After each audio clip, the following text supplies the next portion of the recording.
दंडवत हो.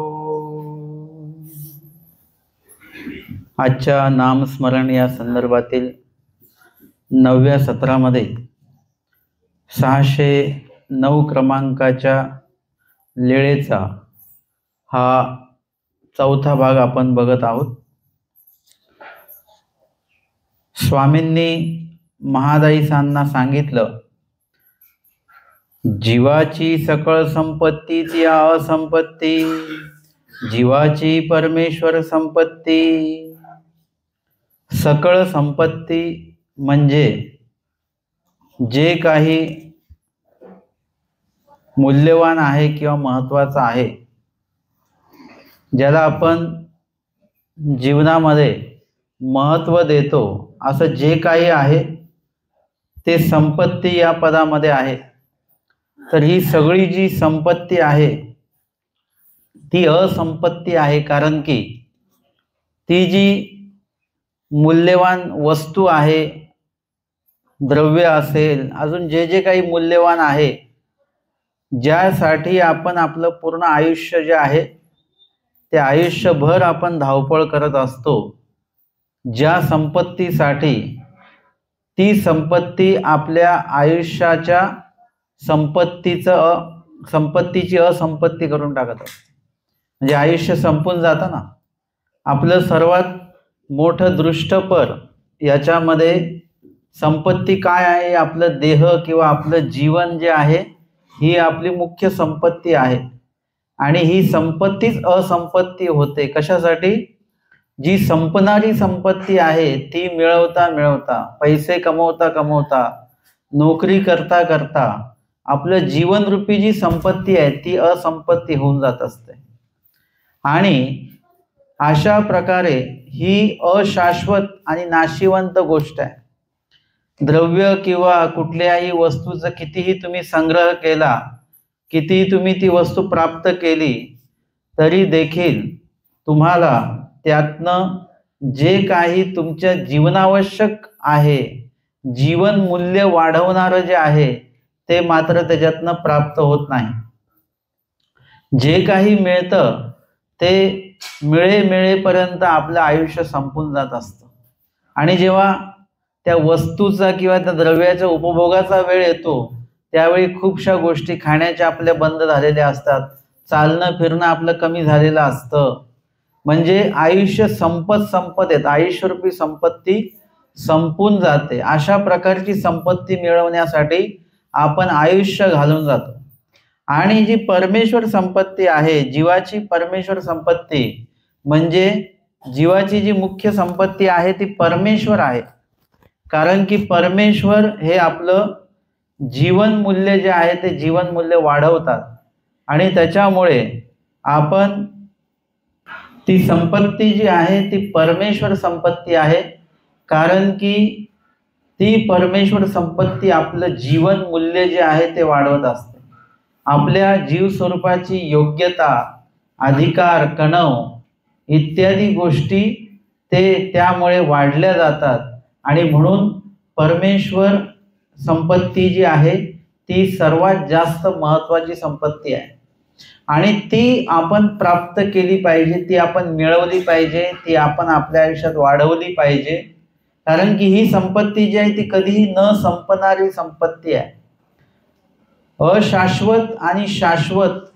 आपण अशाश्वत म्हणजे जे शाश्वत नाहीये, जे निश्चित नाहीये, त्या मागे आपण लागलेलो आहोत. आणि परमेश्वर संपत्ती कशी शाश्वत आहे, ती एकदा प्राप्त झाल्यानंतर ती कधी संपत नाही आणि आपल्याला देखील ती कधी संपवत नाही. ती संपत्ती जी आहे ती कायम आपल्या संपर्कात राहणारी, ईश्वरीचे ते सगळे ही नित्य, असं वचन स्वामींनी सांगितलेलं आहे. परमेश्वराचं जे अस्तित्व आहे, परमेश्वराचं जे दातृत्व आहे ते कायमस्वरूपी नित्य असतं. आणि परमेश्वराची जी प्राप्ती आहे, परमेश्वराचा जो आनंद आहे तो कायमस्वरूपी आहे. आपण काल व्याख्या बघितली, काळत्रयाने ज्याचा नाश होतो त्याला संपत्ती असं म्हणत नाही, त्याला अनित्य असं म्हटलं जातं. आणि जे अनित्य असतं ना ते कधीही आपली संपत्ती असू शकत नाही. जे नित्य आहे, जे कधी संपत नाही, त्याला आपण संपत्ती असं म्हणू शकतो. सुख ही आपली संपत्ती नाही आहे. सुख काही वेळाने संपून जातं. दुःख ही आपली संपत्ती नाहीये बरं का. दुःख ही काही वेळाने संपून जातं. तुम्ही म्हणाल दुःख ही संपत्ती कसं काय? काही लोकांसाठी दुःख ही संपत्तीच आहे, है ना. जे अनुकंपेवर जे जगणारे लोक आहेत, भीक मागून जगणारे आहेत, त्यांचं दुःख काय आहे की ते गरीब आहे आणि ते दुःखच त्यांच्या उत्पन्नाचं माध्यम आहे. ते जेवढं दुःख दाखवतील तेवढं त्यांना उत्पन्न जे आहे ते जास्त मिळणार आहे. म्हणजे दुःख ही सुद्धा एक प्रकारची संपत्ती आहे, पण ती संपत्ती कशी आहे? काही दिवसांनी संपून जाणारी आहे. जीवन ही देखील एक संपत्ती आहे, पण ती काही दिवसांनी संपून जाणार आहे. इत्यादी प्रकारे जे संपणार आहे ते आपल्याला नेमकी संपत्ती वाटतं, परंतु ती संपत्ती नसते. संपत्ती मी त्याला म्हणतो जी कधी संपणार नाही.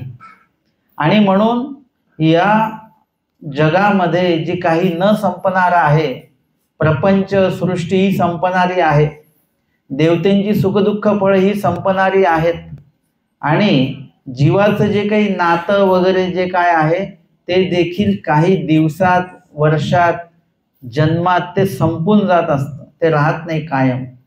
जे कायमच नसतं त्याला आपण संपत्ती कसं काय म्हणू शकतो? आणि म्हणून कायम काय आहे? ईश्वरीचे सकळ ही नित्य सांगितलेलं आहे. ईश्वर नित्य आहे, त्यांचं दातृत्व नित्य आहे, आणि त्यांनी दिलेला आनंद, त्यांची जी प्राप्ती आहे ती नित्य आहे. या व्यतिरिक्त या जगामध्ये नित्य असं काहीच नाही. तुम्ही किती चांगलं घर बांधलं, एक 60-70 वर्षामध्ये परत ते घर तुम्हाला नव्याने बांधावं लागतं. म्हणजे ते घरी नित्य नाही आहे. आपली राहण्याची जागा नित्य राहत नाही. आणि परमेश्वर प्राप्तीमध्ये जे काही आपलं राहणं आहे ते मात्र नित्य कायमस्वरूपी आहे. तिथला जो आनंद आहे त्या आनंद हा सुद्धा कायम आहे. म्हणजे तो कधीही कुठेच थांबत नाही, कुठेच तो त्याच्या संबंधित कुठल्याही प्रकारचा काहीच प्रतिबंध त्याला होत नाही. जसं आता आपण बोलता बोलता लाईट गेली, प्रतिबंध झाला काहीतरी, तशा प्रकारचा कुठलाच प्रतिबंध परमेश्वराच्या दातृत्वामध्ये किंवा परमेश्वराच्या आनंदामध्ये नसतो. दातृत्वामध्ये जर का आला तर तो आपल्यामुळे तो प्रतिबंध येऊ शकतो की त्या गोष्टीला आपण पात्र ठरत नाही असं म्हणून. आणि ते जे दातृत्व आहे ते कधीतरी आपल्यामुळे स्थगित होऊन जातं वगैरे, परमेश्वराकडनं कधी ते स्थगित होत नाही. आणि दिलेला जो आनंद आहे तो कायम जीव स्वरूपाला तो मिळत राहतो. त्याच्यामध्ये कुठलाही थांबा जो आहे तो थांबा त्याच्यामध्ये नाही. आणि म्हणून इथे सांगितलं की जीवाची परमेश्वर संपत्ती ऐसे जय प्रगटे. आता ही नुसती संपत्ती असून चालणार नाही, तर तुम्हाला तुमच्या अंतःकरणामध्ये ऐसे जय प्रगटे, ज वर 2 मात्रा आहे. जय म्हणजे जेव्हा, ऐसे जय प्रगटे म्हणजे जेव्हा प्रगट होईल कुठे? तुमच्या मनाला वाटलं पाहिजे. नुसतं मी 2 दिवस सांगितलं जीवाची परमेश्वर संपत्ती, तुम्ही ते वचन पण पाठांतर केलं, त्याचा अर्थही पाठांतर केला, त्याच्यावर तुम्ही देखील निरूपण केलं, मी देखील निरूपण केलं, पण तुमच्या आणि माझ्या मनामध्ये जोपर्यंत ईश्वर संपत्ती प्रगट होत नाही तोपर्यंत आपल्याला या संपत्तीचा काही लाभ होणार नाही. एखादं औषध, त्याच्याबद्दल किती गुणगान केले, त्याच्यावर निरूपण केलं, त्याच्यावर पुस्तक लिहिलं, सगळं केलं, पण ते औषध आपण घेतलंच नाही तर ते औषधाचा काही उपयोग नाही आपल्याला वैयक्तिक. जो औषध ते घेईल त्यालाच ते उपयोग आहे. तसं ईश्वर संपत्तीचं महत्व नुसतं जाणून काहीच उपयोग नाही. इथे सांगितलेलं आहे, ज्ञान जाणे तो जाणता नव्हे, क्रिया करी तो जाणता. नुसतंच ज्ञान माहिती आहे म्हणजे तो जाणता झालेला नाही. एखाद्याचं भरपूरसं पाठांतर असेल, कुणाला सांगितलं की 50 लीळा पाठ करा तर लगेच ते पाठ करू शकतात. पाठ करण्याला काय, एखाद्याची बुद्धी चांगली तर 100 लीळा देखील तो पाठ करू शकतो. आणि नुसतंच पाठ असून चालणार नाही, तर ते तुम्हाला काय करावं लागेल? ते तुमच्या आयुष्यामध्ये ते त्या त्या सिद्धांत तुम्हाला उतरवावे लागतील. आणि ही जी संपत्ती आहे, लीळेंची संपत्ती आपल्यामध्ये, ती लीळेंची संपत्ती खरोखर आपल्याला ती संपत्ती वाटली पाहिजे. नुसतंच प्रश्नाची उत्तर देण्यासाठी म्हणून नाही, तर त्या आपल्या जीवनातले जे काही प्रश्न आहेत त्याची उत्तर त्या लीळेमध्ये आहेत. अशा अनुषंगाने त्या लीळा आपण वाचल्या पाहिजेत. आपल्या जीवनाची उत्तरं त्याच्यात भेटली पाहिजेत. आता जसं आहे की तुम्ही मला काही प्रश्न विचारता, मी उत्तर देतो. मग आता मला जर का प्रश्न पडले, मला एखादं संकट आलं, मी त्याचं उत्तर कुठे शोधतो? मी लीळाचरित्रामध्ये शोधतो. लीळाचरित्र म्हणजे त्या लीळाचरित्रामध्ये, सूत्रपाठामध्ये दृष्टांत असेल, स्मृतिस्थळ असेल, याच्यामध्ये आपल्या जगण्याची उत्तरं असली पाहिजेत. आपल्या जगण्याचा जो प्रवास आहे, आध्यात्मिक प्रवास, त्याचे मुद्दे याच्यामध्ये आपल्याला मिळतात. त्याचे जे काही जीवन मूल्य जी आहेत ती आम्हाला या ग्रंथांमध्ये भेटली पाहिजेत आणि त्यासाठी ते ग्रंथ आम्ही जपले पाहिजेत. जसं पाणी बॉटल आहे, जर का पाणीच नाही मिळालं पाहिलं तर काय होतं? म्हणून तुम्ही काय करता? सोबत पाणी सोबत ठेवता आणि त्याला जपता तुम्ही.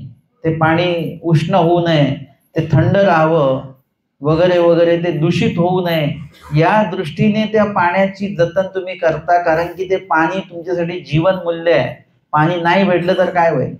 तसं भोजन याची जतन करतो, भोजनाचं पण, धान्याचं जतन करतो, जेवणाचं जतन करतो, इत्यादी प्रकारे ते जीवन मूल्य हे आपल्याला जाणवलं, समजलं आणि म्हणून आपण त्याचं जतन करत असतो. तसं लीळाचरित्र हे सुद्धा जीवन मूल्य आहे. भोजन फक्त एका वेळेचं कार्य करणार आहे, परंतु लीळा मात्र तुमच्या संपूर्ण आयुष्याचं जे काही जीवन मूल्य आहे ते जीवन मूल्य तुम्हाला देणार आहे. आणि जीवनानंतर देखील ते लीळाचरित्र तुमच्या उपयोगी पडणार. कारण की त्या लीळाचरित्रातलं जे काही तुम्ही तुमच्या अंतःकरणात उतरून आचरणामध्ये उतरवलेलं आहे ते सर्व तुम्हाला जीवनासोबतही आणि जीवनानंतरही उपयोगी पडतं. एकमेव आहे. एरवी ते म्हणतात ना, जीवनाच्या नंतर पण त्याचा लाभ आहे त्या पॉलिसीचा, पण तो मरणाऱ्याला आहे की जगणाऱ्यांना आहे? तो माणूस तर मेला, त्याला तिथे सांगितले जीवन के बाद भी, पण त्याला हे कळत नाही की हे जीवन के बाद आपल्यासाठी नाही आहे, हे नंतर जे आपल्या मागे राहणार आहे त्यांच्यासाठी आहे. लीळाचरित्रासाठी ते टॅगलाईन एकदम बरोबर बसते की जगण्यासोबत पण आणि जगण्यानंतर देखील. म्हणजे जर का हे लीळाचरित्र तंतोतंत आम्ही जगलो, आमचा मूळ ग्रंथ लीळाचरित्रच आहे. इतर जेवढी काही ग्रंथ महानुभाव पंथाच्या तत्वज्ञानाची आहेत त्याचं मूळ उगमस्थान लीळाचरित्र आहे. कारण की आमचं सगळं तत्वज्ञान हे वचनावर आहे आणि वचनाचं जेवढं काही विश्लेषण असेल, मग ते वचन असेल, वचनार्थ असेल, महाभाष्य असेल, त्याच्यावर केलेलं भाष्य, महाभाष्य, बंध, त्याच्यावरचे प्रमेय, हे सगळीच्या सगळी वचनावर आहेत आणि वचन सगळी लीळेमध्ये आहेत.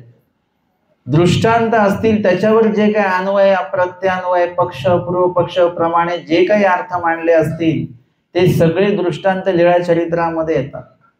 स्मृतिस्थळामध्ये जे काही तुम्हाला जगणं त्या ठिकाणी दिसतं, अध्यात्मरूपी सर्व आयुष्य जगणं स्मृतिस्थळामध्ये जे दिसतं, ते सगळे त्याच्या संदर्भातले जे काही नियम आहेत, जे सूत्र आहेत त्या जगण्याची, ती सगळी लीळाचरित्रातनं घेतल्या गेलेली आहेत.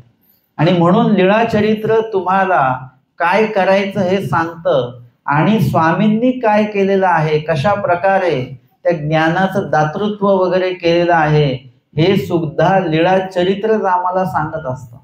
आणि लीळाचरित्र म्हणून आमची दृष्टपर याच्यामधली ही आमची संपत्ती आहे. जसं आपण बघितलं, स्वामींच्या स्पर्श झालेले विशेष, धातू, काष्ट, हे सर्व जे काय आहे ते आमची संपत्ती आहे, दृष्टपर संपत्ती आहे. तशाच पद्धतीने लीळाचरित्र जे तुम्हाला आचरण शिकवतं, आचरण प्रणाली तुम्हाला जे शिकवतं ते लीळाचरित्र आहे. म्हणून तुम्हाला ते तुमचं जीवन मूल्य वाटलं पाहिजे सर्वात आधी. आणि ते जेव्हा तुम्हाला वाटेल, ती संपत्ती तुम्हाला वाटेल, तर त्यातनं मग परमेश्वर संपत्ती प्राप्त होणार आहे. हे पुस्तक जरी दृष्टपर आहे, ते विशेष जरी दृष्टपर आहेत, तरी त्याच्यातनं ते विधीपूर्वक केल्यानंतर अदृष्टपर तुम्हाला साधल्या जाणार. लीळाचरित्र वाचल्याने तुम्हाला काही धनधान्य संपत्ती मिळणार नाही बरं का. परमेश्वराच्या आचरणाने आपल्याला धन धान्य संपत्ती मिळत नाही, हे सगळ्यात पहिले लक्षात घ्या. आमची धन धान्य संपत्ती कोण आहे? परमेश्वर आहेत. काय वाचल्याने काय मिळतं? आपण कंपनीत काम करतो, त्याचं जेवायला मिळतं की पगार मिळतो? पगार मिळतो. म्हणजे तिथे जे काम कराल त्याच्याने फक्त पगारच मिळेल. तुम्ही म्हणाल आम्हाला 3 वेळा जेवण द्या, हे पैसे घ्या, याचं काही करा तुम्ही. तुम्ही पंक्तीत आले जेवायला तर काय मिळतं? जेवण मिळतो की पगार मिळतो? जेवणच मिळते. तिथे पगार वगैरे काय मिळणार नाही. तसं लीळाचरित्र वाचल्याने आणि ते आचरणात आणल्याने परमेश्वरच भेटणार, तुम्हाला धनधान्य संपत्ती मिळणार नाही.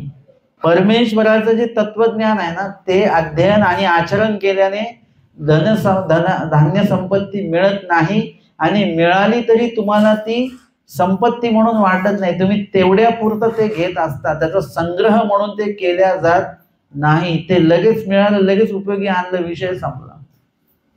ते जतन करून ठेवायचं नाही. आमचे स्वामी बोणेबाई सांना म्हणतात, बाई जे असेल संपवून टाका, इथे सोबत काही घेऊ नका. देवा पुढचं गाव कसं आहे काय आपल्याला काय माहिती, पुढे मिळेल की नाही मिळेल. काळजी कोणाची आहे? बोणेबाईंना स्वामींची काळजी, स्वतःची नाही.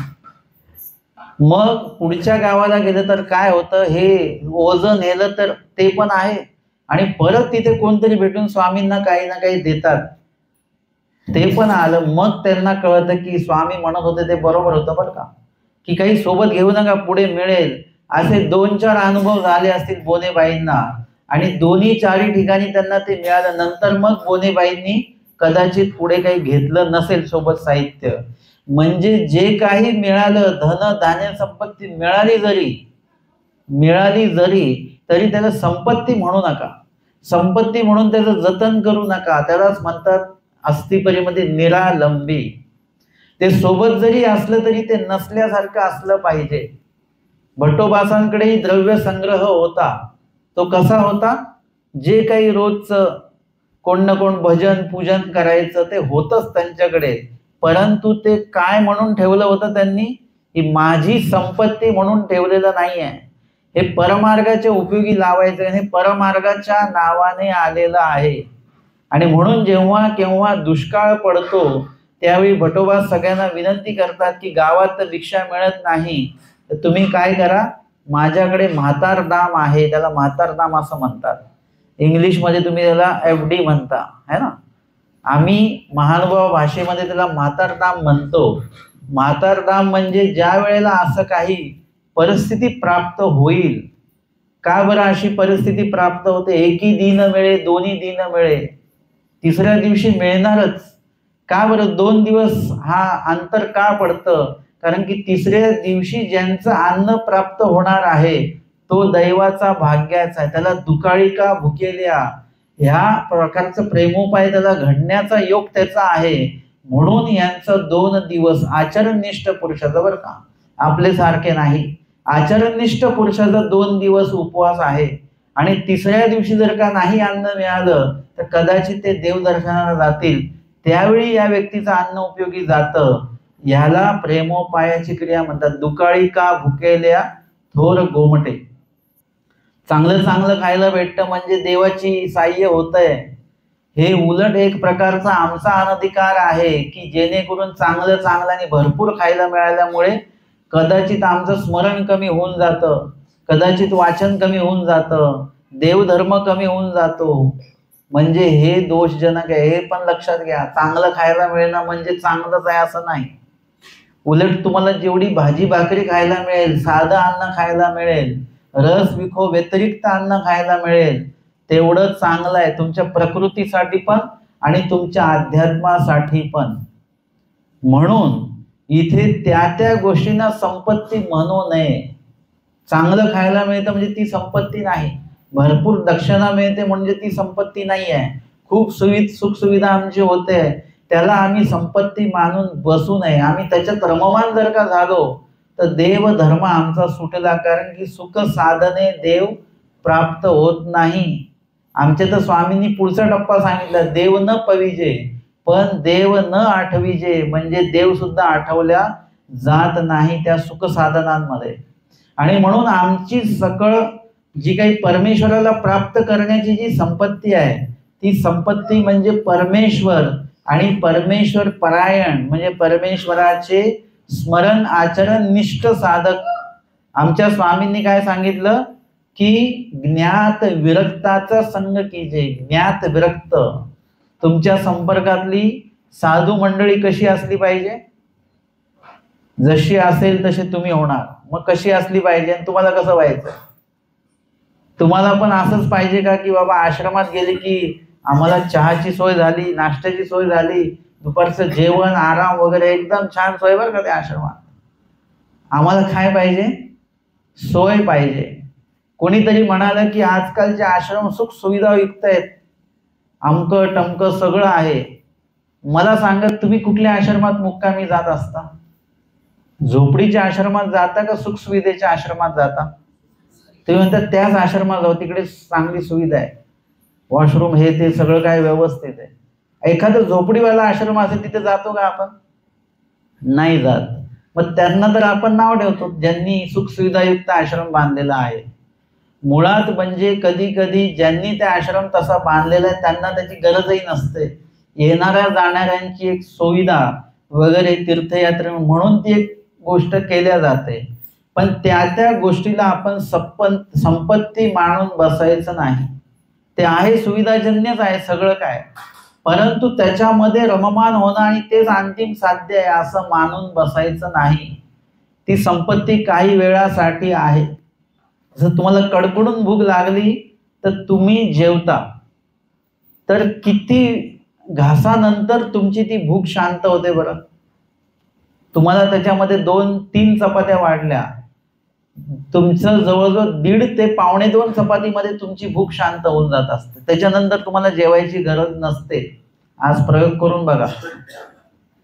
परंतु नंतर जे वाढल्या जातं, एक्स्ट्रा वाढल्या जातं, आग्रह करून वाढल्या जातं, बाजूच्याने घेतलं म्हणून आपण घेतो वगैरे, हे सगळं नको असलेलं अन्न असतं. ते आपण पोटात भरत राहतो. वांचून आपली भूक एवढीच आहे, म्हणजे तेवढीच संपत्ती आहे. तुमचं जेवण जे 1.5 चपातीचं जेवण आहे तीच तुमची संपत्ती आहे.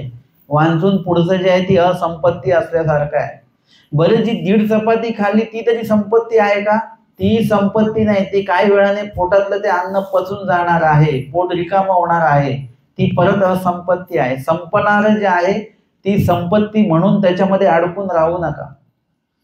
जे कधीच संपणारं नाही आहे ती संपत्ती आहे, ते म्हणजे परमेश्वराचं जे काही ईश्वर प्राप्ती आहे, परमेश्वराचा जो आनंद आहे, ती आमची खऱ्या अर्थाने संपत्ती आहे. आपला आजचा विषय आहे ऐसे जय प्रगटे. तुम्हाला आम्हाला ते प्रगट झालं पाहिजे. आजचा विषय हा आहे आपला. आपल्याला मनामध्ये जाणीव झाली पाहिजे की ही संपत्तीच आपली संपत्ती आहे, दुसरी आपली संपत्ती नाही. हे कधी कळतं आपल्याला? ते जर का सांगितलं की बाबा 24 तासच आहेत बरं का आता, किंवा आमचे प्रयत्न सगळे संपले, आता आम्ही काही करू शकत नाही, मग आपल्याला ईश्वर संपत्ती आठवते. आणि मग कळतं आपल्याला पैसा असून उपयोग नाही, प्रॉपर्टी असून उपयोग नाही, एखादं पद असून उपयोग नाही, नातलग असून उपयोग नाही, चांगले डॉक्टर असून उपयोग नाही, धन संपत्ती दागिने असून उपयुक्त नाही. आता कोणाला विनंती करावी लागते? पैशाला विनंती करून बघा बरं, प्रॉपर्टीला, नातलगांना, सगळ्यांना विनंती करून बघा, काही उपयोगाची नाही ती संपत्ती.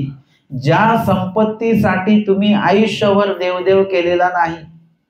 तुम्हाला सांगितलं, धर्मामध्ये असं सांगितलं, नाही बाबा आम्हाला जावंच लागतं, समाजामध्ये राहायचंय आम्हाला, नातलगांमध्ये राहायचंय आम्हाला, मग आम्हाला खावंच लागतं, हेच करावं लागतं, तेच करावं लागतं, आम्हाला सूत्रपाठ पाठ करायला वेळ नाही, लीळा वाचायला वेळ नाहीये. म्हणजे हे सगळं एवढ्या संपत्तीसाठी तुम्ही आयुष्यभर जी ईश्वर संपत्ती सोडली, त्या आयुष्याच्या शेवटी आता सगळ्या या संपत्त्यांना विनंती करा बरं तुम्ही, आमच्या माणसाला वाचवा म्हणून. कोणी वाचवायला येणार नाही. दफनविधीला अंत्यविधीला मात्र सगळे येतील. तुम्ही जेवायला नाही बोलवलं तर तुमच्या रागवतील की बाबा आम्हाला जेवायला सुद्धा नाही बोलवलं. ही संपत्ती अशा प्रकारची आहे की जे तुमच्याकडनं घेणार आहे. तुमच्यातला धर्म त्यांनी काय केलं, धर्माचं नुकसान तुमचं त्यांच्यामुळे झालेलं आहे. सगळ्याच गोष्टींचं नुकसान होतं, पण आपण ममतेने एवढे अडकून गेलेलो आहे. पण जेव्हा शेवटची वेळ येते त्यावेळेला तुमचे हात कोणापुढे जोडल्या जातात, देवाकडे. आणि तुम्हाला माहिती आहे की आता कोणीही आपल्याला मदत करणार नाही, कोणी आपल्याला आयुष्य नाही देऊ शकत. तुम्हाला पैसे पण एखादा माणूस आणून देईल, पण तुम्हाला तो व्यक्ती आयुष्य नाही देऊ शकत. मग आयुष्य कोण देणार आहे, किंवा त्या आयुष्याची भीक तुम्ही कोणाकडे मागता, तर परमेश्वराकडे तुम्ही हात जोडता. कशासाठी? जगण्यासाठी. आणि मग आपल्याला कळतं की खरंच परमेश्वराशिवाय या जगामध्ये कुणी नाही. हे कधी कळतं आपल्याला?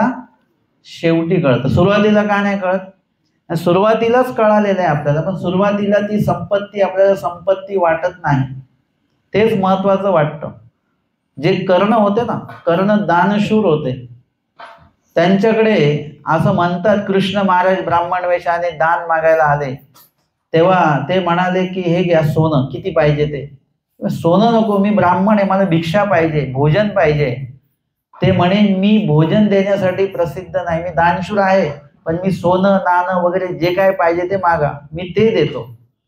म्हणजे ते जाऊ दे, मग मला भिक्षा कुठे मिळेल ते तर सांग.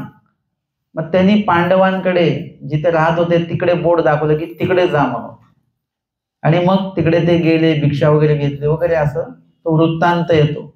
शेवटच्या काळामध्ये जेव्हा कर्णाला बाण लागलेला आहे आणि त्याला काय पाहिजे त्यावेळेला, पाणी प्यायचंय, तहान लागली, आणि तो म्हणतो पाणी पाणी असं. तेव्हा कृष्ण महाराजांनी त्याला विचारलं, सांगितलं की बाबा रे, तू आयुष्यभर जे दान केलं तेच तुला आता मिळणार. सोनं नाणं किती पाहिजे ते सांग, पाणी नाही मिळणार, पण तू पाण्याचं दान कधी केलंच नाही.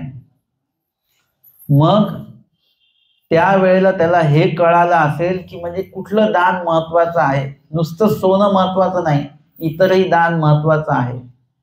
पण मग आता कसं करायचं? मग त्यांनी सांगितलं, त्यावेळी तू बोर्ड दाखवलेलं ना, इकडे जा म्हणून, ते बोर्ड तुझं उपयोगी आलेलं आहे. अन्नदान कुठे मिळतंय सांगणार, तर ते बोर्ड तू तोंडामध्ये धर, असं तर तुझं तहान निघून जाईल. असं ते वृत्तांत आहे. आपल्या बाबतीत असं काही होणार नाही बरं का, की तुम्हाला तहान लागली, तुम्ही बोट असं तोंडामध्ये धरलं आणि लगेच तहान गेली. तो त्या काळाचा तो भाग आहे.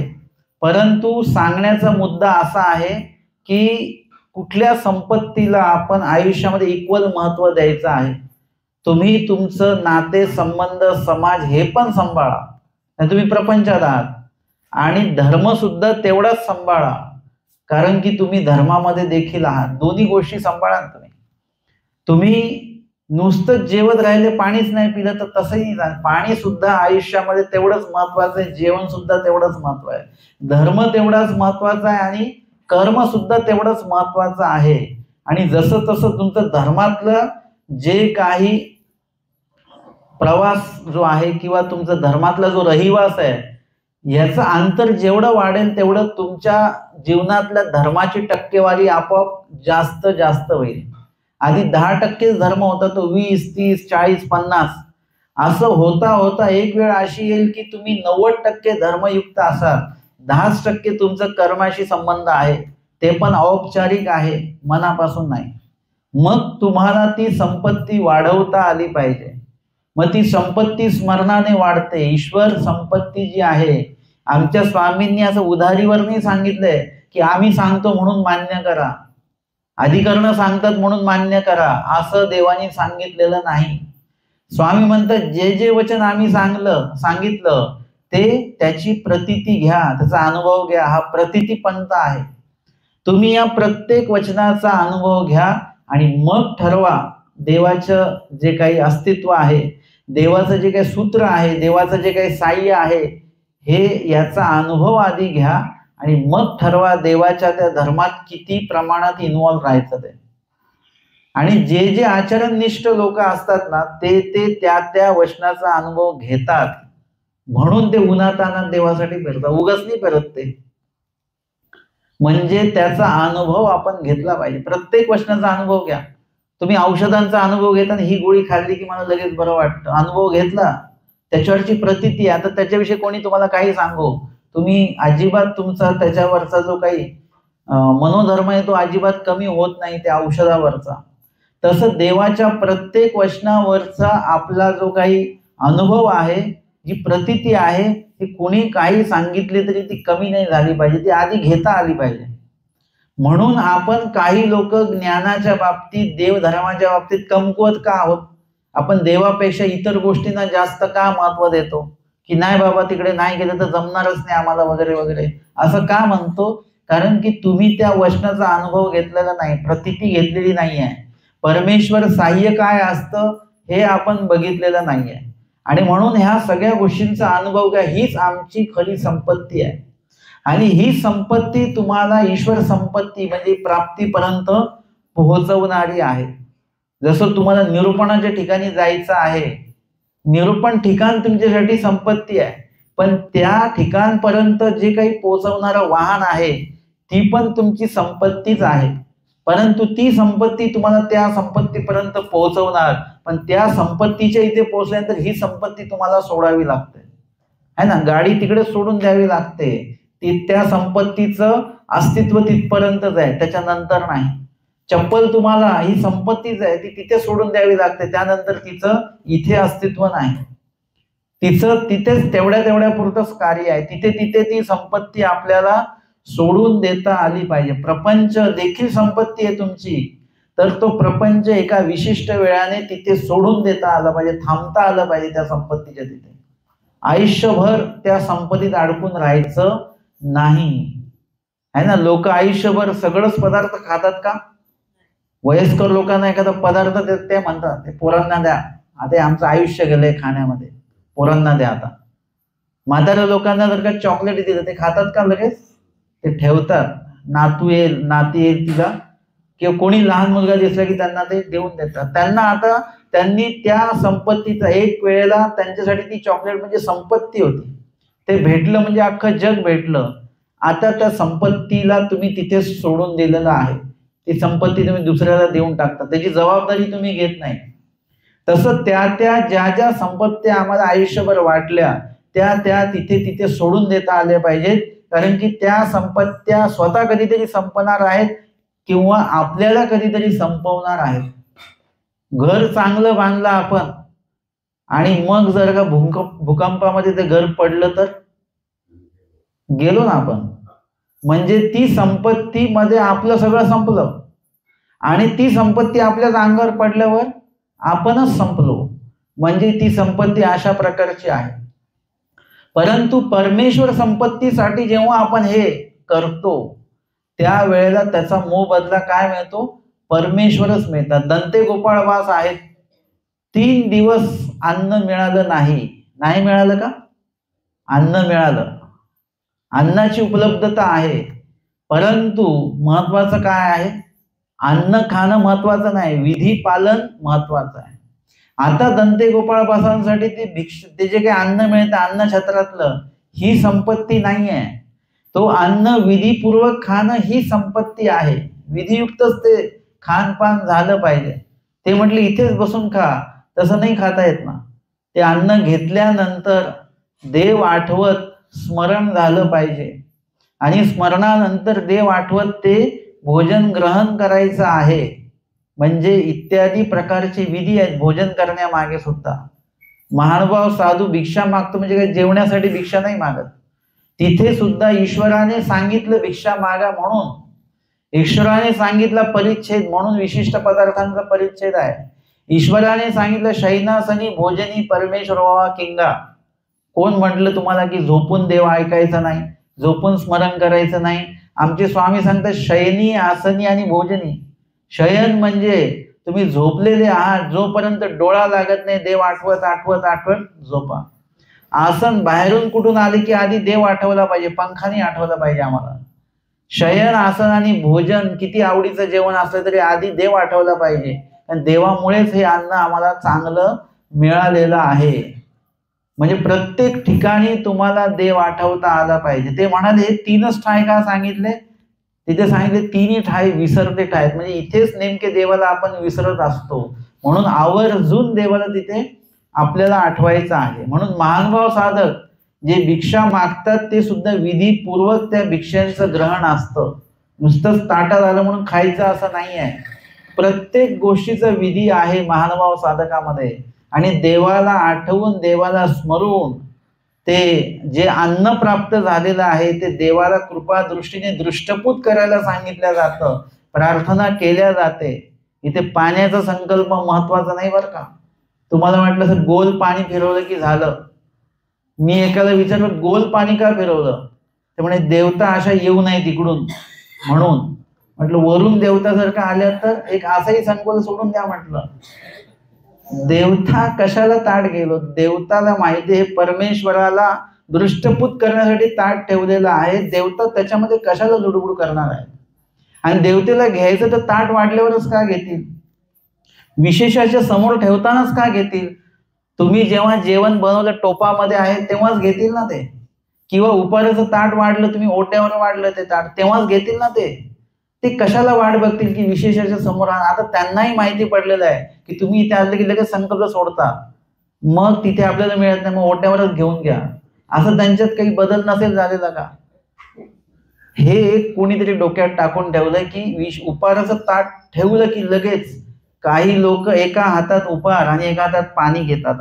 असं टेकवलं की लगेच संकल्प सोडून देतात, बोलत काहीच नाही, फक्त गोल पाणी फिरवून देतात. हे काय कुठून आलेलं आहे. अंधश्रद्धेतनं बाहेर यायचं आमचा पंथ यथार्थ ज्ञानी पंथ आहे. असं काय माया आणि देवता आणि परमेश्वर या दोघांनाही भोजन लागत नाही. आपला विषय झाला त्याविषयी. प्रपंचाला सुद्धा भोजन लागत नाही, भोजन फक्त जीवाला लागत असतं. म्हणून हे डोक्यातनं काढून टाका. संकल्प सोडला नाही सोडला पण संकल्प म्हणा. तुम्ही सगळं पाणी पिणी सगळं सोडलं पण संकल्प बोललाच नाही तर, विधी बोललाच नाही तर तो उपार दाखवणं हा प्रकारच घडत नाही. म्हणून ते बोलावं लागतं. तुमच्या घरी आलेल्या पाहुण्यांना नुसतं वाढता का तुम्ही, तुम्ही बोलता सुद्धा ना, घ्या बरं थोडं तरी घ्या, गरम गरम आहे, हे आहे ते आहे, म्हणजे इत्यादी प्रकारे तुम्हाला बोलावं लागतं. आणि तुम्ही न बोलता जर का वाढत असाल ना तर पाहुण्याला लगेच कळतं की आपण आलेलो का यांना आवडलेलं दिसत नाही, हे अजिबात बोलून नाही राहिले. म्हणजे तो प्रकार आपल्या बाबतीमध्ये होता कामा नये. तर म्हणून तशा पद्धतीने परमेश्वराशी तुम्ही बोलले पाहिजे. तुम्ही उपार जेव्हा ठेवता तेव्हा देवाशी तुम्ही बोललेच नाही काही, नुसतंच गोल पाणी फिरवलं, 5 घास मोडले ठेवले, परत गोल पाणी फिरवलं घेऊन आले. देवानी नेमकं काय समजायचं, कशासाठी आणलं होतं ताट, खाऊ घालायला आणलेलं का नुसतंच दाखवायला आणलेलं का चिडवायला आणलं होतं, नेमकं कशासाठी. तुम्ही काहीतरी बोलले पाहिजे ना देवासोबत. संकल्प तो बोलल्या गेला पाहिजे. स्वामींच्या आरोग्याच्या लीळा आठवल्या गेल्या पाहिजेत. कोणी कोणी स्वामींना विनंती केली आरोग्यासाठी, त्या लीळा आठवल्या पाहिजेत. कुणा घरी देवानी आरोगणा केली ती लीळा आठवली पाहिजे. इतकं सगळं असलं पाहिजे. उपार म्हणजे नुसतंच 5 घास मोडणे गोल संकल्प सोडणे याला उपार म्हणत नाहीत. आमचे जे काकबुवा होते माधेराज दादा भालोदकर म्हणून सरले, ते जेव्हा भिक्षा घेऊन यायचे, आमच्या भालोदच्या मंदिराची रोज सकाळी भिक्षा येते आणि ती भिक्षा ठेवल्यानंतर ते अक्षरशः देवाशी इतकं सुंदर बोलायचे संवाद की आपण कसं बोनेबाईंच्या लाडवाचा स्वीकार केला तसं आमच्याही या लाडवाचा आपण, म्हणजे आता मी जरी बोलतोय ते तेवढं अकृत्रिम वाटत आहे, अस्वाभाविक वाटत. ते बोलायचं ते इतकं सुंदर वाटायचं की असं वाटायचं की देव समोर बसलेले आहेत आणि ते त्यांना प्रॉपर विनंती करतात देवाला बघून. इतकी सुंदर विनंती असायची. ती विनंती कुठे लिहून घेतलेली न, आम्हाला लोकांना आम्हाला ते उपाराचं लिहून द्या बरं, म्हणजे ते पाठ करून बोलायला. हे पाठ करून बोलायचं नसतं. विनंती जी असते ती इथून निघाली पाहिजे तुमच्या शब्दांमध्ये. भांडण तुम्ही लिहून घेता का कोणाकडनं की आम्हाला भांडायचं, थोडं लिहून द्या बरं 2 शब्द, आणि ते पाठ करून तुम्ही भांडायला जाता का. भांडणामध्ये किती उत्स्फूर्तपणा असतो तुमचा, काय काय तुम्हाला वेळेवर पटापट आठवतं. लीळा सांगताना आपल्याला लीळा आठवत नाही, परंतु त्यावेळेला मात्र सगळं आठवतं. इतक्या उत्स्फूर्तपणे तुम्ही संकल्प बोलला पाहिजे, देवाला विनंती केली पाहिजे. महादायसांनी मालगंटी प्रसंगी आपण 6व्या सत्रामध्ये बघितलं जी विनंती केली कोणी लिहून दिली होती का त्यांना? ती स्वतःहून केली. दुःख मनामध्ये जेवढं असेल तशी विनंती केली जाते. ही विनंती देखील आपली संपत्ती आहे बरं का. ही विनंती रूपी जी संपत्ती आहे ती तुम्हाला ईश्वरापर्यंत पोहोचवणार आहे, मुख्य संपत्तीपर्यंत. तुमची जी काही सेवादास्य हे सुद्धा तुमची संपत्ती आहे. ही संपत्ती तुम्हाला परमेश्वरापर्यंत पोहोचवणार आहे. कारण की परमेश्वरापर्यंत पोहोचण्यासाठी जे अडथळे आहेत, जे अयोग्यता, अनधिकार आहे, खंती आहे, ते सगळं सेवादास्य या संपत्तीमुळे ते अडथळे नासतात. आणि मुख्य जी संपत्ती आहे ती आम्हाला त्याच्यातनं प्राप्त होत असते.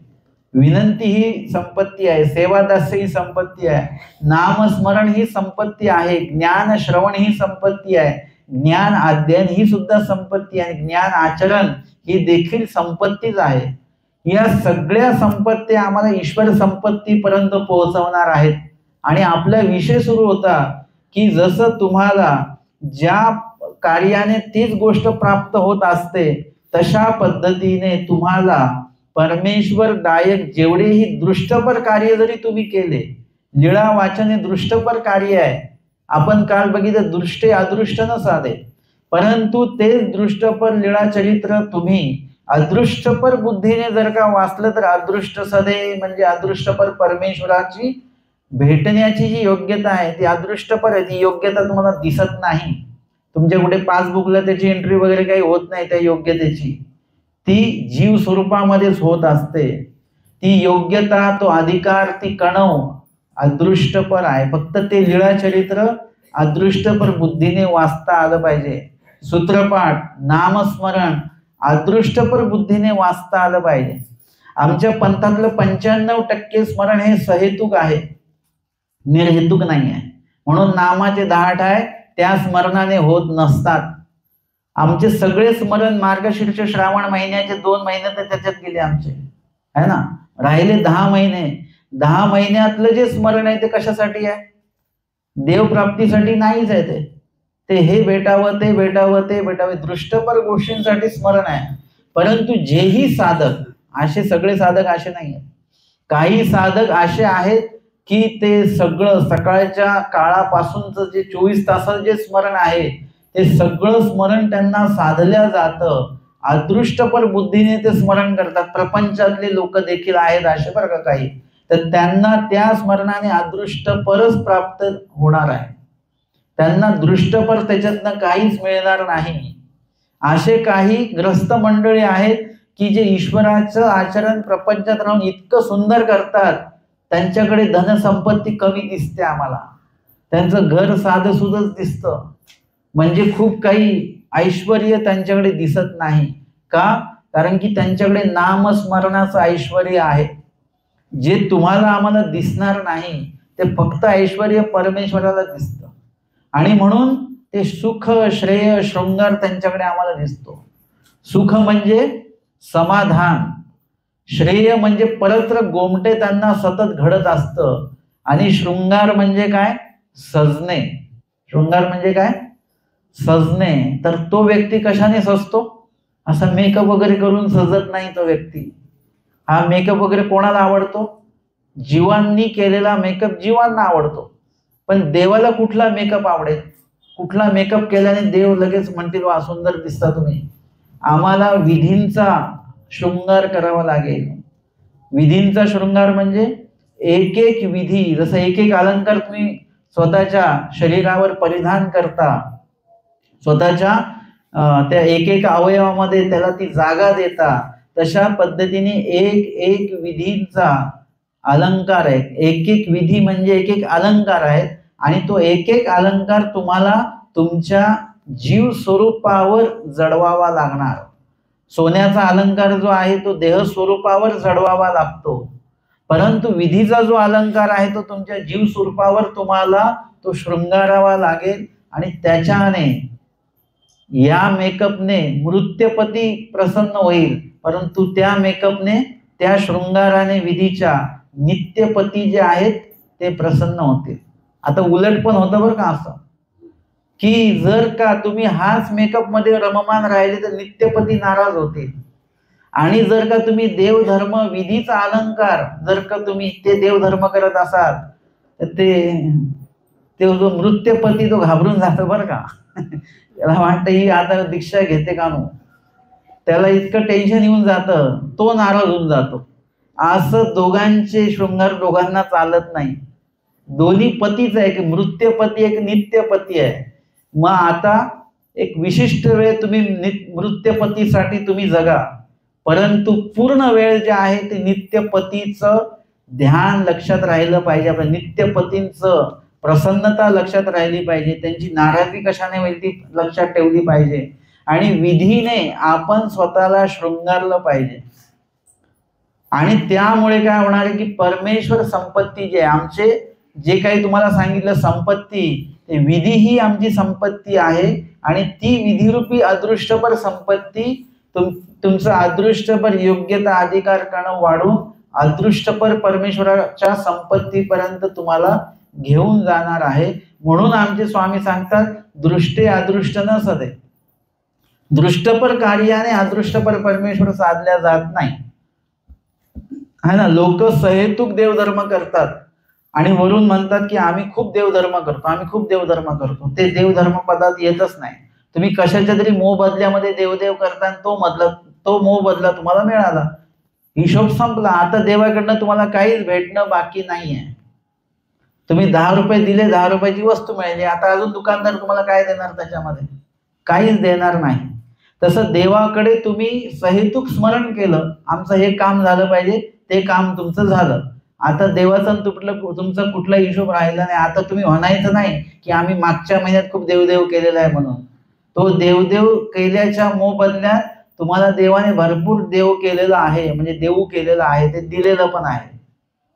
मग देव कशाला म्हणतात की कुठल्याही हेतूशिवाय केवळ ईश्वर प्राप्तीसाठी म्हणून जे तुम्ही करता आणि त्याच्यातनं फक्त ईश्वरच मिळतील किंवा ईश्वर पैकीच तुम्हाला मिळेल, त्याला देवदेव करणं असं म्हणतात. आणि म्हणून त्या कार्याने तुम्हाला ईश्वर संपत्ती मिळेल असं नाही. म्हणून निर्हेतुकपणे एक वेळ आपल्याला देवाला सुद्धा देता आला पाहिजे.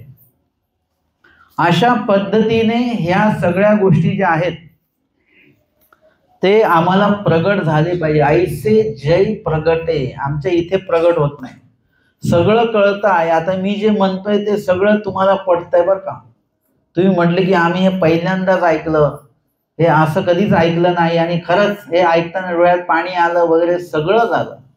परंतु मनामध्ये प्रगट झालं पाहिजे. त्याला हृदय स्पर्श असं म्हणतात. म्हणजे ते हृदयाला स्पर्शलेलं पाहिजे आणि ते हृदयामध्ये स्थितही झालं पाहिजे.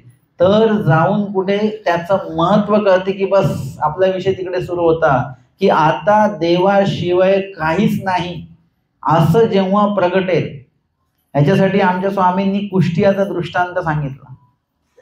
कुष्टिया म्हणजे तो आधी चांगला मोठा व्यापारी श्रीमंत सगळं काय, आणि अशा वेळामध्ये त्याला कुष्ठ होतो आणि कुष्ठ झाल्यानंतर सगळे गावातले लोक जे आहेत त्याला नावं ठेवतात. गावातल्या लोकांचं किंवा आपल्या संबंधित जे लोक आहेत ना, जे तुम्हाला देवधर्म करायच्या वेळेस नावं ठेवतात, ते लोक तुमच्याकडे काहीतरी द्रव्य संपत्ती असेपर्यंतच तुमच्याशी चांगले राहतात. एकदा तुम्ही थोडेसे चुकले की ते म्हणतात की त्यांचं असं होणारच होतं. ते काय पैसा त्यांचा काय सारखा खरा पैसा आहे काय, तो कसा पैसा कमावला आम्हाला सगळं, लगेच काहीतरी वेगळेच विषय सुरू होऊन जातात. आपली स्तुती करणारे लोक आपल्याविषयी असं बोलायला लागतात. ज्या व्यापाऱ्याची एका वेळेला स्तुती होत होती त्याला कुष्ठ झाल्यानंतर लोक त्याला काय काय बोलायला लागले. मग त्याची मुलं काय करायची, त्याला बाहेर येऊ देत नव्हती. ते घराच्या मागच्या बाजूला त्यांना ठेवलेलं आहे. आणि येणारे जाणारे लोक त्यांच्याकडे बंद झाले. काय मुलं त्यांची किळस करायला लागले, पण पत्नी मात्र त्यांची सेवा करत होती. एक दिवशी पत्नी सुद्धा एवढी वैतागली आणि ती थुकली आणि म्हटली, तू मर कोडी किंवा तू मर कोडी, तू मरत का नाही, किती दिवस झाले, काय झाले. आपल्याविषयी पण हे वाक्य येतं बरं का, फक्त ते मनातल्या मनातच येतं, ते मुखात कोणाचे येत नाही. आपलंही अस्तित्व कोणाला किती काळपर्यंत चालतं याचं आपण हे करायचं, लक्षात घ्यायचं. मला कळतं बरं का किती वेळ बोलायचंय. मला लगेच कळतं की लोक आता थोडे कंटाळायला लागलेत वगैरे. मी वेळेवर बोलणं आटोपतं घेऊन घेत असतो. नाही तर मी आता इथे 2 तास जरी बसले तरी तुम्ही 2 तास उठणार नाही, उठू शकत नाही तुम्ही, आता बसावंच लागेल. परंतु मला हे लक्षात घ्यायचं असतं की किती बोलायचं आहे मला. एका विशिष्ट वेळाने तुम्हाला जरी नाही कंटाळा आला तरी तुम्हाला कंटाळा येण्याच्या आधी मला थांबता आलं पाहिजे. तर मग त्या ठिकाणी तुम्हालाही बरं वाटेल आणि समाधान तुम्ही असाल. म्हणजे काय आहे की ही संपत्ती जी आहे ती अतिशय महत्वाची अशी संपत्ती आहे. ऐसे जय प्रगटे, आमच्या मनामध्ये ती प्रगट झाली पाहिजे, ती मनामध्ये उत्पन्न झाली पाहिजे. आणि आता याच्यानंतर दुसरं काहीच नाही. दृष्टांत चालू आहे कुष्टियाचा, आणि ती जेव्हा म्हणते की थू मर कोडी, आणि मग त्याला असं इथे मनामध्ये हे होतं की बस आता संपलं. ज्या व्यक्तीमुळे आपण इथे थांबलेलो होतो तीच व्यक्ती आपल्या थुकलेली आहे. आता इथे काही शिल्लक राहिलं नाही. आता सगळं संपत्ती ती असंपत्ती होती, पण पत्नी जी सेवा करणारी आहे तिच्याकडे ती संपत्ती म्हणून ते बघत होते की नाही, हीच व्यक्ती आहे जी आपली काळजी करते आहे. पण त्या संपत्तीने जेव्हा त्यांच्यावर थुकलं मग मात्र ते लगेच तडक ती व्यक्ती निघाली. गावाबाहेर दुबळेश्वराचं मंदिर होतं. दुबळेश्वर म्हणजे ते मंदिरच दुबळ होतं, त्या मंदिराची काही व्यवस्था नव्हती खास, किंवा दुबळ्या लोकांचा आश्रय म्हणून ते मंदिर प्रसिद्ध आहे असं दुबळेश्वराचं मंदिर.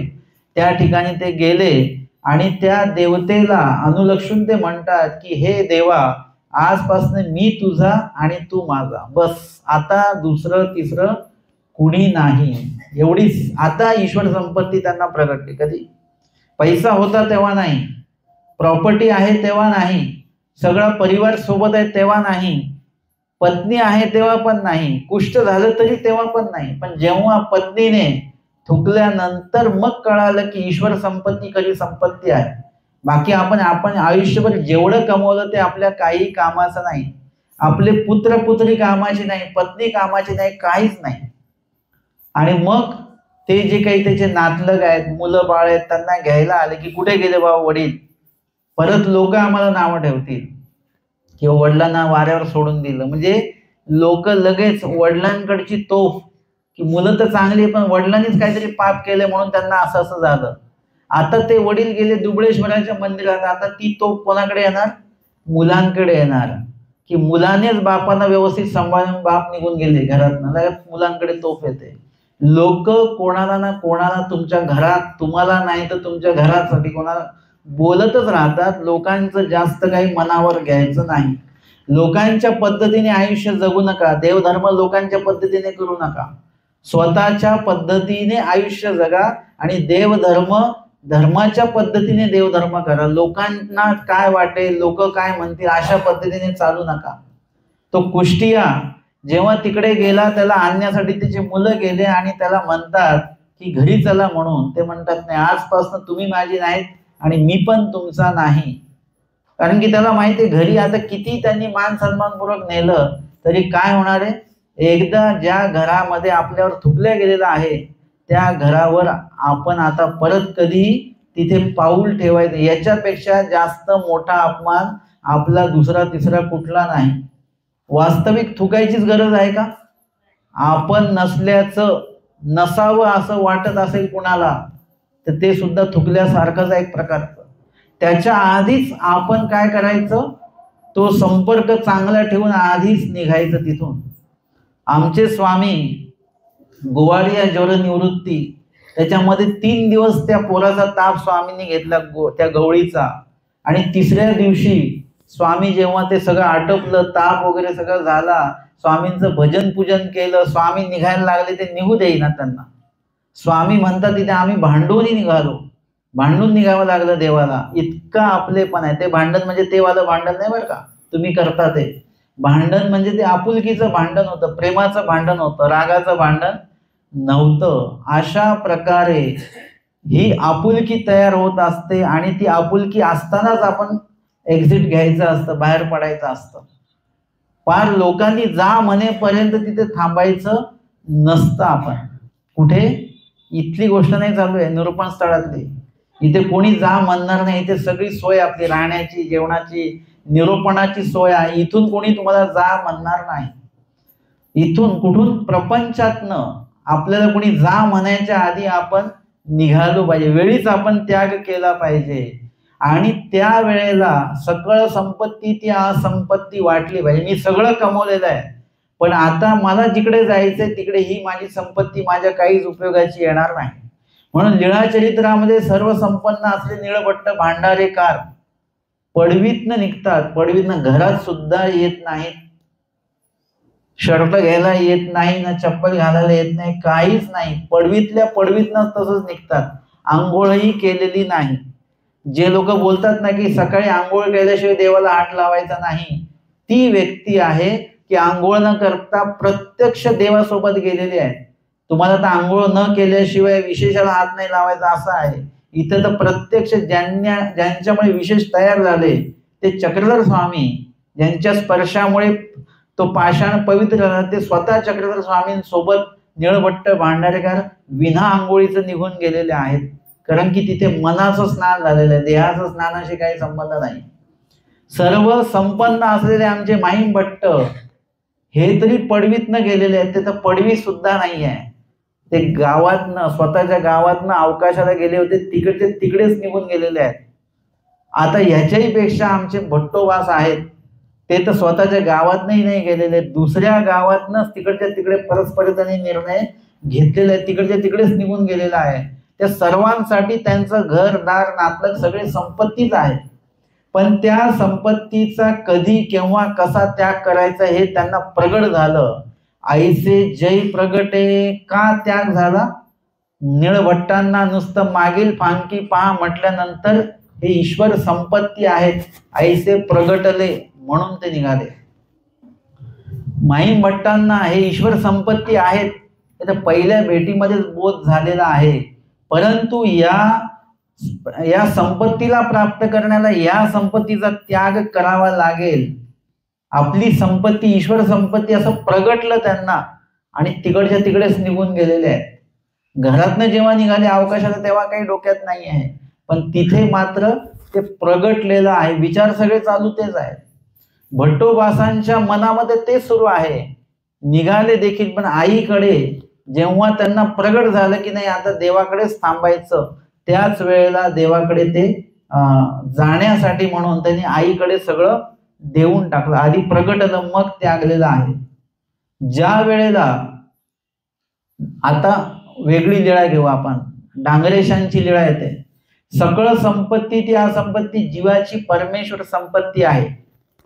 म्हणजे डांगरेशांची संपत्ती कोण आहे? आता आमच्या स्वामींचं सन्निधान हे डांगरेशांची संपत्ती आहे. आणि ज्या वेळेला स्वामींनी सांगितलं इथून निघून जा, ज्या संपत्तीच्या सन्निधानात आपल्याला राहायचं तीच संपत्ती आपल्याला जायला सांगते. मग आता या संपत्तीशिवाय आपण जगू शकत नाही, आपलं जगणंच या संपत्तीसाठी आहे आणि या संपत्तीशिवाय आता आपण जगू शकत नाही. म्हणून डांगरेशांनी काय केलेलं आहे, ईश्वर संपत्तीसाठी त्यांनी स्वतःची जे काय आयुष्य आहे ते त्या ठिकाणी थांबवलेलं आहे. हे प्रगट आहे. डांगरेशांना पण प्रगट झालं बरं का, की मला देवाने जायला सांगितलेलं आहे, म्हणजे देव माझ्यावर देखील उदास आहेत हे प्रगट झालेलं आहे.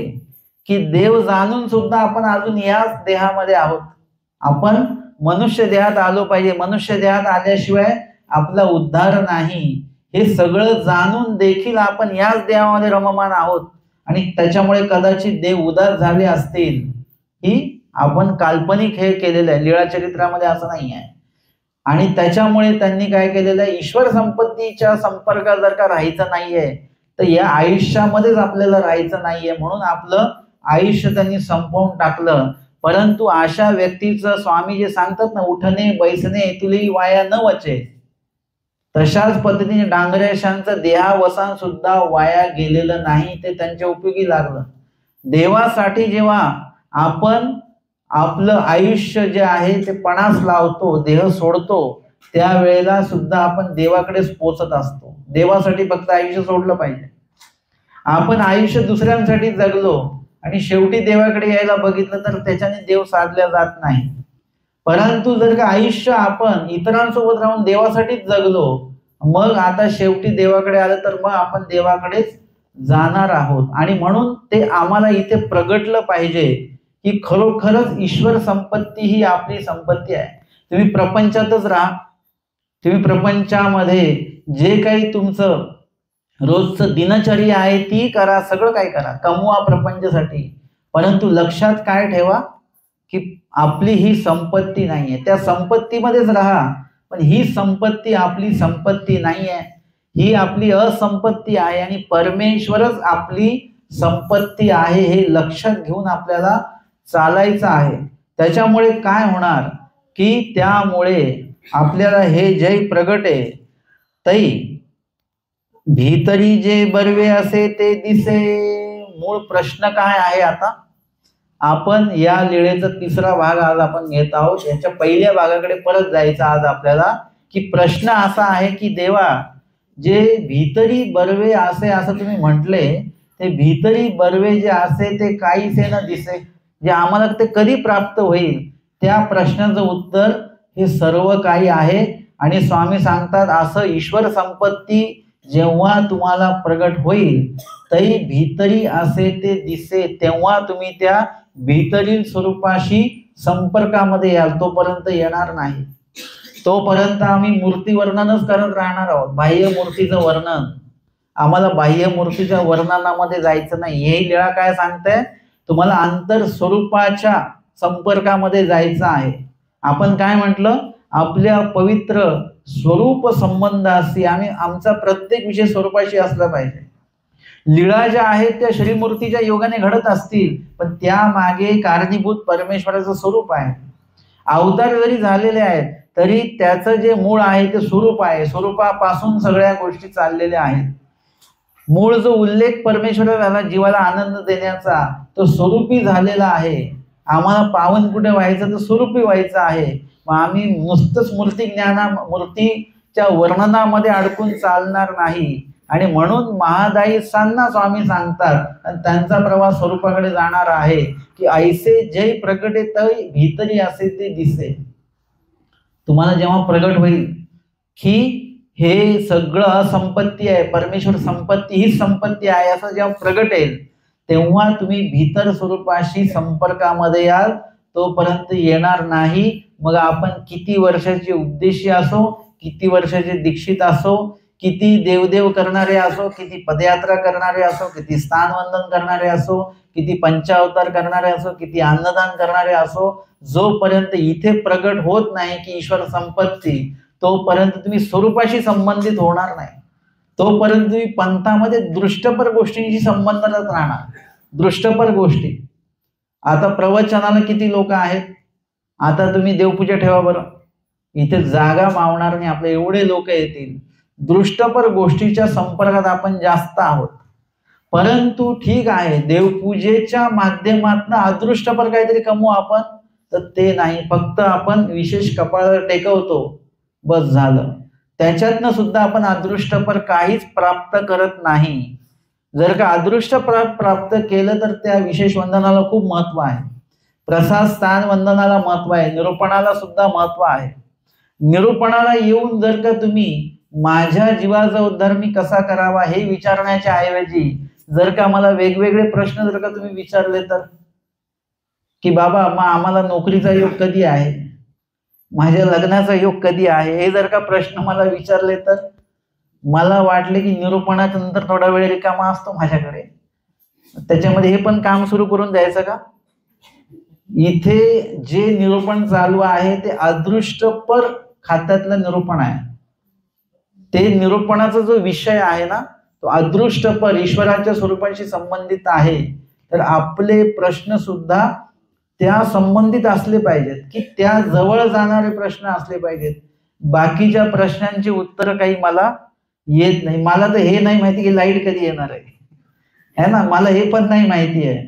म्हणजे परंतु मला हे माहिती आहे की जर का आपण जर का काही देवाचं केलं तर त्याचं काही ना काही अदृष्टपर आपल्याला लाभणार. जर का अदृष्टपर बुद्धीने जर का मी ते केलं, हे निरूपण जर का मी दृष्टपर बुद्धीने केलं, तर मला हे सन्मान मिळणार, तो मान मिळणार, मला जेवायला मिळणार आहे, सगळे लोक माझे पाया पडणार आहेत. म्हणून या दृष्टपर बुद्धीने जर का मी निरूपण केलं तर हे निरूपण माझ्या काहीच उपयोगाचं नाही.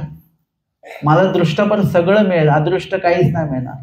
म्हणून अदृष्टपर बुद्धीने मला पण निरूपण करताना अदृष्टपर बुद्धीने करावं लागेल. तुम्हाला निरूपण ऐकताना अदृष्टपर बुद्धीने ते ऐकावं लागेल. आणि मग अदृष्ट परमेश्वर जे स्वरूप आहे ते जे भीतरी जे बर्वे असे ते दिसे, जे भीतरी बर्वे आहे त्याच्या संपर्कात आपण जाऊ. स्मरणाचा आनंद तेव्हाच येणार. ते मार्गशीर्ष किंवा ते मोजून मापून स्मरण असतं की 1,00,000 स्मरणाचा आम्ही विडा ठेवलेला आहे. या स्मरणातनं तुम्ही ईश्वराच्या स्वरूपाच्या आनंदाशी कधी जोडले जाणार नाही. त्यासाठी ते स्मरण करावं लागतं. चतुरी दुःखेची चतुरी स्मरण, इतर कुठलाही हेतू नाही. फक्त ईश्वर संपत्तीसाठी ते स्मरण करावं लागतं. तेव्हा जाऊन कुठे त्या स्मरणातला आनंद येतो. आणि एक दिवस जरी तुम्हाला तो स्मरणाचा आनंद आला तर त्यानंतर तुमचं ते स्मरण कधीही बंद होणार नाही. त्या आनंदाची तुम्हाला एवढी सवय होईल किंवा एवढं ते तुम्हाला आनंद हवासा वाटणार की त्या वेळेला बरोबर तुमचं ते स्मरण ईश्वराला साधणार आणि त्याचा आनंद घेणारच असणार. म्हणून तर तो बेडूक जो आहे रोज येत होता की नाही, न चुकता त्याच वेळेला तो बेडूक कसा यायचा. त्याच्याकडे तर घड्याळ सुद्धा नाही आहे. आमच्याकडे घड्याळ असून लोक निरूपणाला वेळेवर येत नाही. निरूपण सुरू झाल्यानंतर किंवा संपत आल्यानंतर एका ठिकाणी तर असं होतं की संपल्यानंतरच यायचे ते म्हणे संपलं निरूपण. म्हटलं हो, आज लवकर संपवलं. म्हणजे रोज ते प्रत्येक वेळी कधी निरूपण असलं की संपल्यावरच आहे. जे आपल्याकडे घड्याळ आहे, मला खरंच प्रश्न पडतो त्या बेडकाकडे कुठलं घड्याळ होतं. त्या काळात घड्याळ हा प्रकारच नव्हता. तरी स्वामींचा पूजा अवसर त्याच वेळेत व्हायचा. हे लक्षात घ्या बरं का. स्वामींचा पूजा अवसर वेळेवरच व्हायचा रोजच्या. हे कशावरून कळतं, त्या बेडकावरून कळतं की तो बेडूक नेमकं त्याच वेळेला बरोबर हजर व्हायचा. म्हणजे त्या वेळेचं गणित आहे चांगलं. आणि प्राण्यांना सुद्धा वेळ कळतो, आम्हाला सुद्धा कळतो, फक्त आम्ही तो वेळ पाळत नाही. प्राण्यांना वेळ कळतो देखील आणि ते वेळ पाळतात देखील. आणि ती वेळ आमच्या डांगरेशांनी बरोबर पाळलेली आहे. थोडासा पण वेळ जर का चुकला असता तर डांगरेशांच्या बाबतीमध्ये देहावसान त्यांचं झालं नसतं. आणि पुढे परमेश्वराला प्रसन्न कार्य करणारं ते कार्य त्यांच्या हातून घडलेलं आहे. थोडीशी वेळ चुकली असती तर. ती वेळ निळवट्ट भांडारेकरांनी साधलेली आहे. कधी? जेव्हा घर सोडलं तेव्हा पण आणि देह सोडलं तेव्हा पण. दोन्ही वेळा वेळ साधलेली. थोडी जर का वेळ चुकली असती ना, स्वामी निघून गेले असते तर कदाचित ते संधान तुटून गेलं असतं. पण तीच वेळ त्यांनी साधली. आणि देह सोडायच्या वेळेला पण बरोबर ती वेळ आली आणि ती वेळ त्यांनी साधली. थोडी वेळ चुकली असती तर कदाचित त्यांनी म्हटलं असतं आयुष्य वाढवून द्या, असंही म्हटले असते. ते सांगता येत नाही. आणि म्हणून ही जी वेळ साधना आहे ती साधनच ईश्वराच्या दृष्टीने आपल्याला त्या ठिकाणी नेणारी आहे. आणि म्हणून तो जो बेडूक आहे बरोबर त्याच वेळेला यायचा. त्यांना लांब लांब नेऊन टाकलं आणि तरी सुद्धा त्याच वेळेला तो बेडूक यायचा. आता माझा चिंतन असं आहे की ते पूजा अवसराच्याच वेळेला काय यायचा. का बरं? आता पूजा अवसराच्या वेळेला सगळ्यांचं बघणं कोणाकडे आहे? देवाकडे आहे. म्हणजे दरवाजाकडे सगळ्यांची पाठ असणार, सगळ्यांचं लक्ष देवाकडे आहे. आता जर का बेडूक आला तर तो सहजासहजी दिसेल का लगेच कोणाला? दिसणार नाही. तुम्ही सगळे इकडे तोंड करून बसले आणि तिकडे साप आला मागे तुमच्या, दिसेल का? दिसेल का तिकडच्या लोकांना? नाही दिसणार. परंतु तुमचं निरूपणात लक्ष नसेल तर, तुमचं बाहेरच लक्ष असेल तर साप दिसेल. नाही तर दिसणार नाही. तो मागे येऊन तोही निरूपण ऐकत बसेल, परंतु तो दिसणार नाही. म्हणून तो बेडूक त्याच वेळेला यायचा की त्या वेळेला स्वामींचं शांतपणे दर्शन घेता यायचं, स्वामींचं पूजा अवसर अवलोकन करता यायचा. आणि इतर कोणीही त्या बेडकाकडे बघत नव्हतं. सगळ्यांची बेडकाकडे पाठ असायची आणि स्वामींकडे त्या बेडकाचं लक्ष असायचं. आणि त्याच वेळेला आमच्या स्वामींचं सुद्धा त्या बेडकाकडे लक्ष असायचं. म्हणजे अशा पद्धतीने ती जी वेळ साधनं जी आहे बेडकासाठी, त्याच्या आयुष्यातली तेवढी जी वेळ आहे ती त्याच्यासाठी संपत्ती आहे. की ती वेळ संपत्ती आहे. त्या वेळेत स्वामींचं पूजा अवसर अवलोकन करणे ही संपत्ती आहे. आणि स्वामींचं त्यावेळी त्यांच्याकडे लक्ष असणं ही देखील त्या बेडकासाठी काय आहे, संपत्तीच आहे. नाहीतर कोण कुठला बेडूक तो 800 वर्षा पहिले, तर त्याचा उल्लेख आजही आपण लीळाचरित्रामध्ये त्या व्यक्तीचा, त्या बेडकाचा उल्लेख आहे. म्हणजे किती महत्वाचा उल्लेख त्याचा होतो आहे की तेवढा तो कन्वेचा असणार आहे. आणि पुढे त्यांच्या बाबतीमध्ये काहीतरी विशेष घडलंही असेल त्या बाबतीत काही मला विचारू नका, कारण मला काही नाही माहिती की त्यांना काय झालं पुढे, पण ईश्वराची कणव मात्र त्यांना काहीतरी साधलेली असणारच आहे. ही संपत्ती जर का आपण जपली तर निश्चितच ईश्वर संपत्ती जी आहे ती आपल्याला प्राप्त होईल. आजच्या या सत्रामध्ये आपण या ठिकाणी या संदर्भामध्ये श्रवण आणि चिंतन केलेलं आहे. दंडवत हो.